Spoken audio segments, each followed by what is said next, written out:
Welcome to the Advancement Podcast. Our mission is to reach the lost in America by advancing leaders and churches so that communities are transformed. Join us as we discuss how to stay healthy as leaders, work in teams, and lead change. Come on, let's advance together. All right, welcome to another episode of the Advancement Podcast, Quarantine Edition. We're fighting the coronavirus with a lot of resources for pastors and leaders and church people or anybody that just happens upon this podcast. Today, Tim brought in some big guns because he feels tired of me picking on him for being from Houston. So he brought in some help. That's right, make himself feel better. So that's right, baby.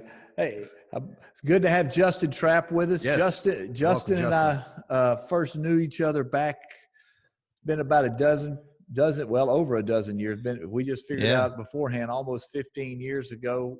We were working together at a church in Mont Belvieu, and Justin was the youth pastor. Do you still play keys? Man, it feels like a lifetime ago. I get on stage at my church, but I'm not cool enough to be in the band. Just let you know where I'm at these days. Okay. Todd's bachelor's degree is in music, so he feels like he's a stud musician anyway. You know, my worship pastor reminds me that I'm not a stud often, so it's fine. Yeah. So Justin, in the years since we were together, you've done a lot of things, and one of the things that brought you to our attention was the work you've been doing with seminary. So we want to give you a second here to give us a bio and a little brief piece, and then we'll get into our time today. So just tell everybody about yourself, those who don't know about what you do and don't know about who you are. Tell everybody about your kids, because we love to talk about kids on here, our kids anyway. Yep. So Sure. So my name's Justing Trapp. I have two kids, one on the way. Oh, congratulations. Thank All you. right. I'm gonna be a boy dad, 3 boys, and so that's gonna be a lot of fun. I grew up with 4 boys in the family, so I feel pretty comfortable with what to expect. I have a And company his called wife is freaking out. There's no other women in the house. She thought she would be a little nervous when we first had our first boy. She's like, I don't know what to do with a boy. And now she's like, I can't imagine having a girl in the household. I guess she prefers to be the queen. So she was really happy that we were having another boy. That's good. That's cool. All right. And now, Justin, so what brought us, we were originally going to bring you on because you are co-founded a ministry and online process called Sermonary. It helps people build their sermons. Is that correct? Yes, sir. So a few years ago, a friend of mine, we sat at a barbecue restaurant, not just any barbecue restaurant, a Texas barbecue restaurant. There you go, baby. That's Promised right. land. Only cat. Right. And we actually have another company started out called Ministry Pass. And Ministry Pass, we're essentially a sermon series creator. And we were toying with this idea of like, what would it be like to allow pastors this drag and drop builder to where they could build their entire year in sermon series content. And then that sort of drilled down a little bit more into like, what would it be like if we gave pastors this ability to build their sermon in a drag and drop format? Because right now, or at least at the time, 86% of pastors use Microsoft Word, Pages, and then you add in like Evernote was like 4%, and then Google Docs. About 8% of pastors still write their sermons out, believe it or not, by hand, pen and pad. Wow. But about 92% use all these other platforms, and they do 10,000 things that are amazing, but have nothing to do with a sermon. And so we wondered, is there not just a better way, but a new way to construct a sermon? And so that's what we set out to do, and it's called Sermonary, and we launched about 2.5 years ago. And when we first launched it, or before we were launching it, we decided to throw up a Kickstarter and see kind of what how the general population would feel about it, pastors. Right. Because it was really hard to sort of describe the idea because there was nothing else out there like it at all. So we put together a video, explainer video on the Kickstarter, and within 2 hours we met our funding goal on Kickstarter. So we thought, well, we may be onto something here. Wow. Well, that's cool because I actually have I have a couple of pastors that I've worked with and coached over the last few years that have called me and said, "Hey, did you hear about this thing?" And I went, "Okay, let me tell you about this thing." And as I started looking, I went, "Hey, I know that guy. I know that guy." Look at there. So we were originally going to have you on to just talk about the idea of sermon building and really help guys with some new ideas, and just because we're about ministry resources. Our platform is to help guys with change and to help develop leaders and to be healthy leaders in this pastoral and church ministry side. But in the middle of COVID, one of the things that's happening is that everybody is going online. And do you know what percentage of guys were online before this? Do you happen to know that? Man, that's a great question. I do not have that answer, but it's interesting to see all of the churches in Facebook groups and on Twitter, asking questions like, "Hey, how do I set this up?" So there's got to be a large amount of churches that were not online streaming. And the ones that were, I mean, let's be honest, because the average church in America is about 140. The median church is still in the high 80s. The majority of churches that were doing this, it was a cell phone in the back of the service, just kind of a real easy, Yeah, totally. Matter of fact, I used to tell guys before this, I would say, your worship's probably not good enough to be recorded. I mean, and I would tell There's guys, your sermon. well, let's be real. There's some truth to that. But now we're in a place where this is our only option. So I've had so many conversations over the last 2 weeks with guys about, well, okay, don't do that. And I've got a lot of opinions, but so why don't we just start, Justin, by we'll let Todd, since he is an active pastor, right now, what's the first question when you think about shifting from a live audience to a all virtual audience that comes to your mind? Let's start kind of do this and let you respond and help us. This podcast will go live on Monday and March 30th. So when it's on March 30th, these guys are going to be after their second Sunday, and they're all still going to be trying to figure out how to do it better. So I'd really love us to focus on how do we make this content better in this environment. So go, Todd. So there's guys that are doing both, where they're pre-recording and then going live. What do you think is the best way? What we've been talking about the past week on the podcast here is the best way to get noticed, to get more hits on Facebook is connectability. What's a way that we can have connectability in our sermon through our live stream, or whether it's pre-recorded, that we can do on the fly, but still be have connectability? Because we could do that with people in the room, but when there's nobody sitting in the chairs in front of us, it's very hard to connect, because we know somebody's out there watching on the TV screen or from the camera, but we don't necessarily know how to connect. I think that's a great question.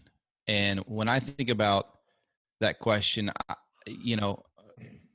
I think that pastors, there has been this. Let me just back up. How about this? Let's just back up. So for churches, I've been so inspired, and it's just been amazing to see organizations, restaurants, grocery stores, and churches all literally have to change their model on a dime within a few days. And so everyone is sort of learning on the fly together. There are no real experts in this. We're all sort of trying to see what works. And for the longest time, I feel like, we as a church have been a little behind as it relates to connecting to a digital audience. So what I mean by that is businesses use what we call content marketing. And content marketing is a strategic marketing approach focused on creating and distributing valuable, relevant, and most importantly, consistent content to attract, a defined audience. when you say content marketing, churches, when you say marketing in the church world, people tend to get uncomfortable. So let's say it this way. Your church communication should be a strategic approach to creating valuable, relevant, and consistent content. Now, what that does look like in the years past, before COVID, right, was let's record the sermon, let's throw it up on a podcast link, and maybe stream it and call it a day. And I have often felt that the sermon is the most underutilized piece of content for churches today. A church, a pastor will spend 10 and a half hours on a message every week. That's more time than they spend eating their meals. And they go up and they preach that sermon. It gets recorded. It gets thrown up on a podcast, and we move on to the next one. And what we see in business is a lot of businesses, what they do with their content marketing or their communications is they sort of drip out and produce content every day. And what that does is that builds trust, that adds value to the viewer, the user, if you will, and that builds trust. And so I guess to answer your question, Todd, is I believe that you don't even have to have a live streaming service as a pastor to build trust in today's age. But a lot of churches, what they do is they feel this pressure to create this really, really stellar online streaming service. And I think you can actually do that in addition to your service, not just, we have an online service and that's how we're going to minister the gospel this week. There's so much left on the table, I would say. For example, what does that look like for the local church? What can I say? So you have your church property, right? You have a church sign and you have people driving by, and you can stand on the edge of your property and you can see these cars driving by. I would say that's quantitative data. It's like website traffic, your Google Analytics visitors. You can see, we had 500 people this month, but you don't know their story. You don't know anything about them. It's just like watching them drive by. You can see them. You know they're coming by. You know that they pass by the church, but you don't know anything about them. And what content marketing does and church communications you can do is you could say, okay, in addition to posting our sermon, what if we created a small ebook for parents, and it's 5 Bible stories you share with your children, and that's on your website or that's on social media, and they give you their email to download it. Well, now if someone requests that, or if they like that, or if they share that, or if they download that, they're most likely parents with children. And so you can send them an automated set of emails highlighting your children's ministry. You can do a lot to build trust before somebody ever comes to your church. And so you could do 5 sermons on fear and anxiety. You could put that together. You could do a devotional series on prayer. There's a lot you could do Monday through Saturday outside of that online stream that builds trust and connects with people. Because if you're building trust as a pastor, as a church, digitally, you are then, I know I'm giving you like a really long answer, but you are, that's a way to really, truly connect, I believe, in this season. Well, I think one of the things that's interesting is I'm watching social media. There are a lot of guys doing that. That's automatic. Now we've seen all these pastors are jumping up. They're doing their 3-minute talk. They're doing their devotional thing. It's people have been forced into doing that, and they didn't realize what they're doing. Now the question is that they're being consistent, but now there becomes a part of the valuable and the relevancy. But those are things that you develop over time. Consistency is usually is often the first thing that people get, because messaging takes a while to find your voice and those kind of things usually. Yeah, well, I mean, let's take a look at the sermon. The sermon is a dense piece of content, usually 40 minutes on average. Even just posting that online, like some people want to view that online in its entirety. That's great. But let's just say your pastor, Todd, you have 3 points, and maybe you may be at one point go verse by verse, but let's just say for this example, you're a 3-point message this past Sunday.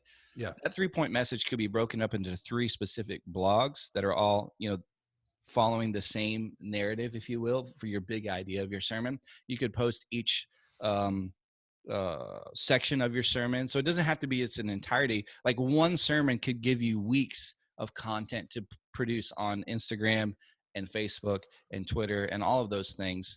And I really think if churches can lean into that, it doesn't have to be highly produced. If we're learning anything about this season, we're seeing that production value doesn't mean a whole lot. Yeah. In these days, really just being consistent and producing content that connects with people is more important than a production value. So if you're a church of 40, you can do this. You can take your sermon and you can break it apart. You can edit on your iPhone if you need to. Yeah. You don't have to be a mega church to be able to utilize some of these strategies. I think that it's really important what you just said, that quality isn't necessarily as big a deal. Yeah. I mean, there is still a production value that matters, because the first week I saw guys, they didn't know how to set their phone up when they were recording with their phone, so they were on streaming sideways. Sideways, yeah. You're going, okay, somebody. These are guys, we won't call them out by name. No, but there were guys. I'm like, okay, I got to call them and say, okay, do you realize I know somebody? Do you know how to do this? I mean, but there are just some basic things, because there are some people that have just come into this world and this is just overwhelming them. Yeah. I mean, it's just that hard. I heard that conversation. I was in a conversation with a young pastor this week. He said, in a normal day, we're not the mega church that's streaming live all the time and has high production. They're not going to skip a beat in this. This is an easier transition for them.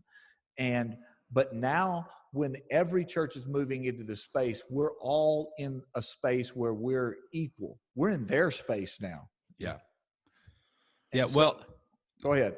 Well, I was going to say, that goes back to my point. Like, we're all learning together on the fly. Yeah, the mega church who's been doing it, but I think if it would be a mistake for us to just focus on an online stream, because I feel like there's just so much more of an opportunity to connect, build trust, and add value to people in this season. You know how many people are afraid and panicked and have anxiety and stress and high blood pressure right now? Yeah. If you're a pastor and you've done a sermon series on fear and anxiety a year ago, go back to that content and pull that out. And you don't have to do an entire new sermon. You could do a 3-minute devotional every morning.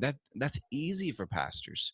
And the world in which we live in, people aren't watching long form content for the most part anyways. They're watching these short clips. Quibi is a new platform that's launching the first part of April. Some people have heard of it. A lot of people haven't.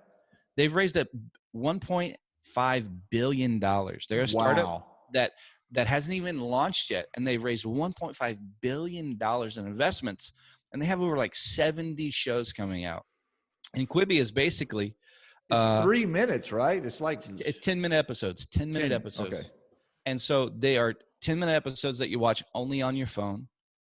And this is going to change the game even more, because if this becomes popular, which I think is going to be crazy popular, especially in this season when people are staying at home and absorbing more online content than ever before, as a society, if this becomes really, really prevalent and 10-minute episodes are really, really prevalent, what's that going to do to our consumption or our attention span?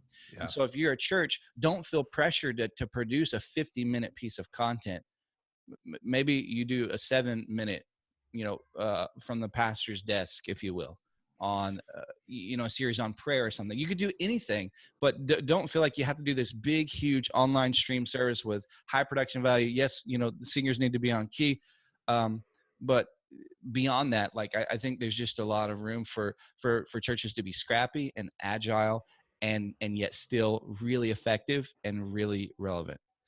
Justin, I'm going to just say a little side plug. The guys I've talked, especially smaller church guys, because music's so hard, if you try to stream your music and getting the words on there, it just becomes, it's hard. There's a lot to it. Yeah. I've recommended to small guys, just develop a YouTube playlist and use that for a worship content, because it's there. It gives you the words. It's professional. It's easy and it's fast. You just get it all. It's there sitting in front of you. Yeah. That's a great idea, Tim, because you could do a YouTube playlist. You could create a Spotify playlist. Like, here's the worship set for this week, or here's songs that we're thinking about or listening to this week. You could do a YouVersion reading plan. You could sort of highlight that. I don't know if you guys have heard of Dwell, the Bible listening app. It's a wonderful app. You could do plans on there. Like, and that's not something that you just do during your streaming service. That's something you could do Monday through Saturday type of thing as well. And that is actually content marketing right there. If you're publishing that, you're showcasing that, you're not even producing anything. You're just curating something That's a really easy win for a pastor or a church to send out to their congregation.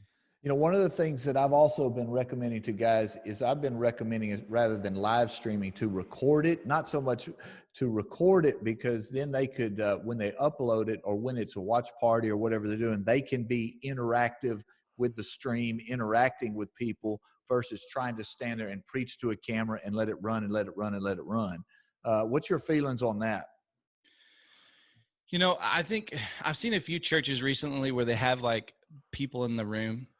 And I don't know that makes it any more impactful or any less impactful. I guess it's sort of dealer's choice. I know if you're a pastor and you're wanting to, it can get awkward. Like I know we had a pastor at our office we have a studio at the office. So he came by to record one of his messages. And I can tell you it was really hard for him because he's this momentum preacher, if you will, where he gains confidence and momentum off the crowd reaction. Right. And that void there, he really struggled to land the plane in 12 minutes. And so we worked through that with him. But one of the things that we ended up showing him, and I showed him my process, is when you're having to do something like that, especially if you're uncomfortable on camera, and some people don't even know they're uncomfortable on camera until they've got to do something like this. And then they're going, crap.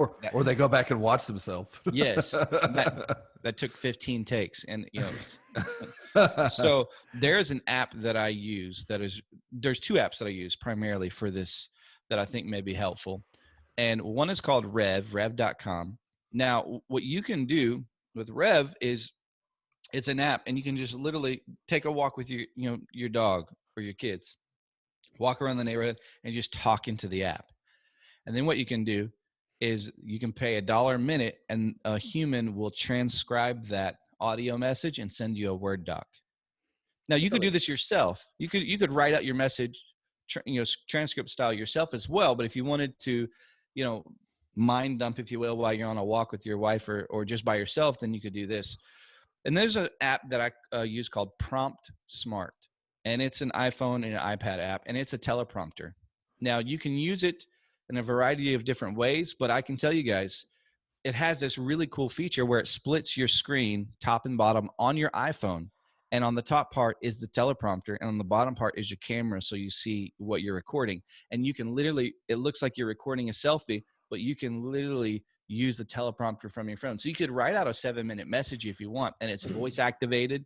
So it follows you, and I love it. It's about $20 a year for like the pro version, which you need the pro version. The free version is, they should just try to sell it, but it's not worth having the free version. But the pro version is amazing for $20. And so if you're new to recording on camera, you'd be amazed at how much comfort a teleprompter will bring you, because those are your words.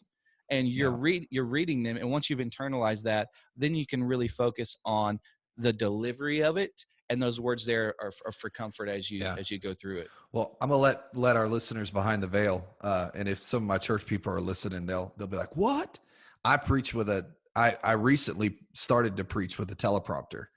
With all the new upgrades with ProPresenter, we were able to adjust to where now they have on the back prompter, they have all my notes.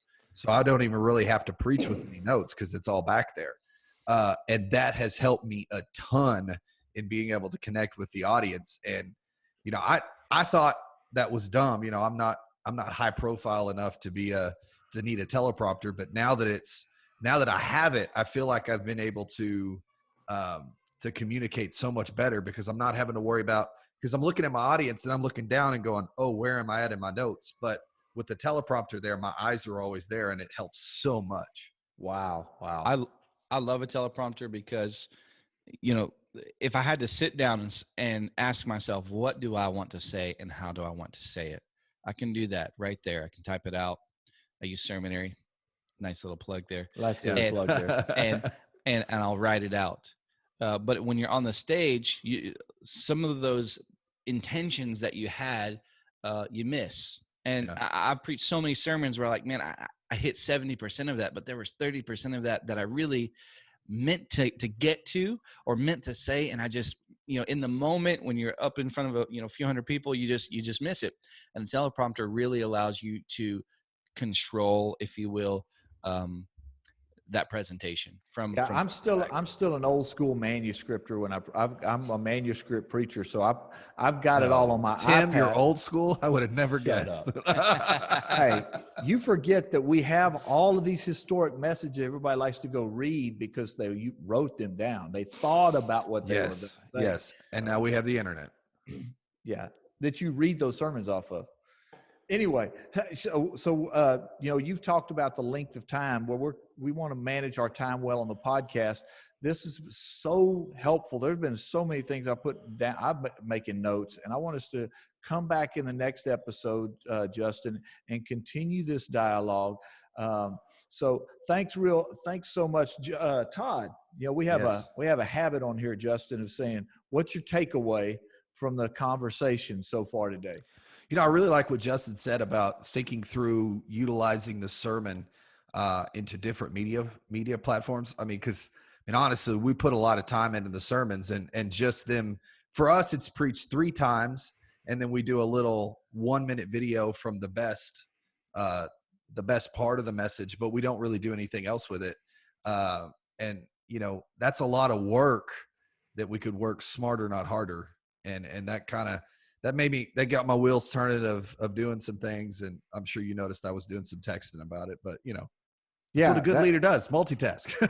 That was one of the things I thought, man, you can easily take a couple of minutes here. Now, there ought to be 5 to 7 minutes of good content that you could break out easily and do that. And rev.com, that's a great thing.